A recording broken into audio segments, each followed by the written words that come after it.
Maybe it's just me, but perhaps you have also been bothered by the fact that the modulus sign crops up in the result for the integral of 1 over x, and for many other integrals. Anything that involves logs, when you integrate, for some reason, we have to have these modulus signs appearing.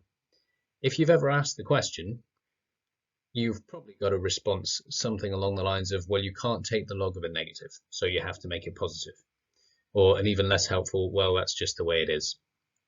What I'd like to do in this short video is give some kind of rationale behind this strange looking result. We're going to look briefly at the graphs involved and see if we can identify the symmetry that makes this result true. It seems on the face of it a really strange thing to do, to say what happens when x is negative, well, we'll just make it positive. That very rarely works in maths, just to say I don't want this minus sign, so I'll get rid of it. We will need to justify carefully why it works to change the sign of the value of x when we're dealing with negative values of x. Let's start by looking at the graphs themselves. This is y equals 1 over x, and it's the fundamental function that all the other ln results from integration are derived from, if you like. ln x looks like this. So we can convince ourselves that we're looking at the right set of functions, we're understanding it the right way around. The gradient of the graph ln x corresponds to the graph 1 over x. So look at the slope. As x gets larger and larger, the slope decreases, but never quite tails off. So the gradient never quite gets to 0 for ln x. There are no stationary points on the graph ln x. But as x gets closer and closer to 0, getting smaller and smaller positive values, the gradient increases without limit. And that behavior is exactly what we see in the upper right quadrant of y equals 1 over x. As x gets larger and larger, the value of 1 over x gets smaller and smaller, but never quite reaching 0. And as x gets closer and closer to 0, for smaller and smaller positive values, 1 over x has a larger and larger positive result. So for differentiation, it doesn't seem to be a problem. Yes, ln x is only defined for positive values, but that means that if you're asking about the gradient of that graph, you only ever need to worry about positive values of x. And of course, we'll get 1 over x as our result. And if we try to evaluate that at any particular point, we'll be substituting in positive values of x because they're the only values for which the original function is valid anyway. But what about integrating? We want to look at the graph y equals 1 over x and ask ourselves how we can find the integral, not just of the positive branch of the graph, but also the negative branch. And ideally, to come up with some kind of holistic function or rule that allows us to deal with the entire thing without having to differentiate between or separate out the two different cases where x is positive or x is negative. That's what we're going to look at next. We're going to look at a specific integral on the negative branch of this curve. Let's take the integral from -3 to -1 of 1 over x. That means the area bounded by the curve, the line x equals -3, the line x equals -1, and the x-axis. But not just the area in a naive sense, but something called the signed area.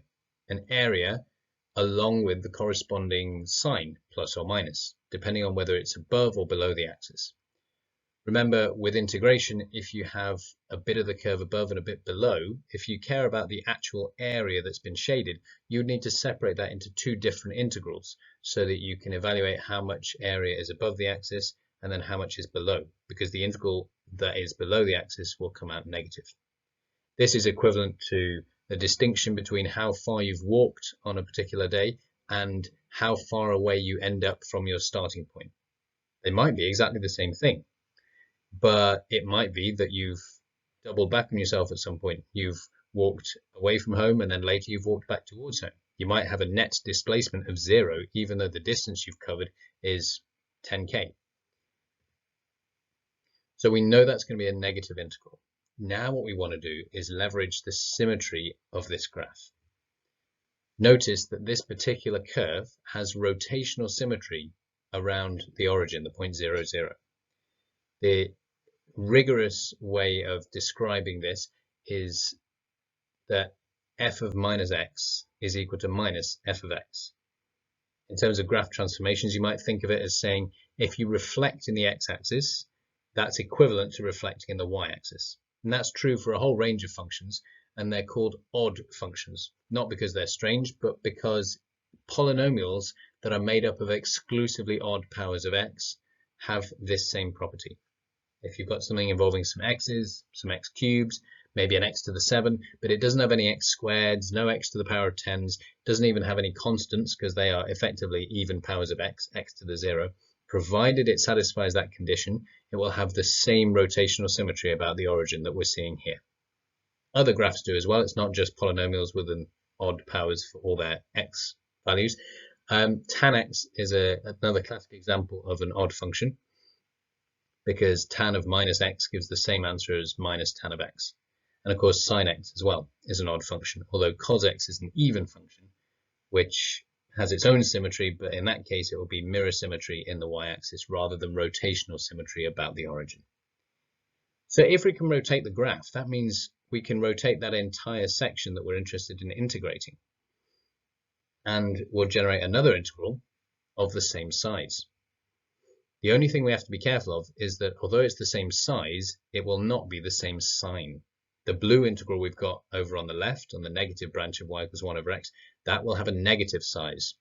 And the purple integral on the right will have a positive size. But both will be exactly the same value, give or take a minus sign. So we could write this. We can evaluate the blue integral, the one we originally wanted to investigate, by evaluating the purple integral and putting a minus sign in front. Why would we want to do this?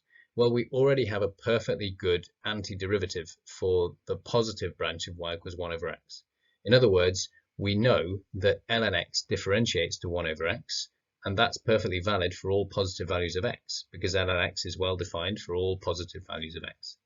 So we can definitely integrate 1 over x for positive values of x, for instance, between 1 and 3.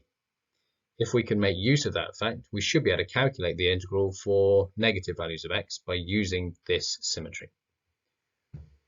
This is where the clever bit comes in. If you have the negative of an integral, it's equivalent to swapping the two limits around. Think about it like this. If you do 10 take away 15, you get a different answer to 15 take away 10. But the answer is the exact negative. And it's the same with this. When you substitute those limits into your result after you integrate, then you'll either have a function evaluated at 3 and then minus that function evaluated at 1, or you'll have the function evaluated at 1 minus the function evaluated at 3. One of those is the exact negative of the other, just like a minus b and b minus a are negatives. So instead of writing minus the integral between 1 and 3, we can write a positive integral between 3 and 1. And then maybe we start to see why this is more similar to the blue one than we thought. Now we know that the integral of 1 over x is ln x, so we could write this as ln x between 1 and 3. I'm not going to substitute those numbers in. What I'm going to do is a little bit of a transformation here. If you want to work out the value of ln x evaluated at 1 and then at 3 subtracted, you could instead work out ln of minus x evaluated at minus 1 and at minus 3. The negatives will cancel out when you sub them in, so it's exactly the same value.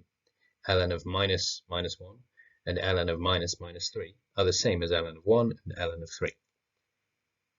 But look at what that tells us. That bit links right back to the original integral we were trying to find, because the limits match again.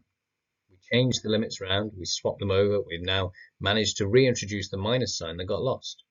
So if we integrate ln of minus x between minus 3 and minus 1, so if we evaluate ln of minus x between minus 3 and minus 1, it will give us the integral of 1 over x between minus 3 and minus 1.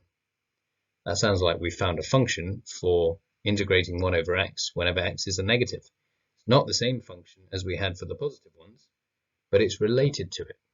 When x is positive, the integral gives ln x, but when x is negative, the integral gives ln of minus x. And you can start to see now why the modulus function is a natural candidate for bringing these two things together. We need x whenever x is positive, and we need the negative of x whenever x is negative. In other words, we need to change its sign to make it positive.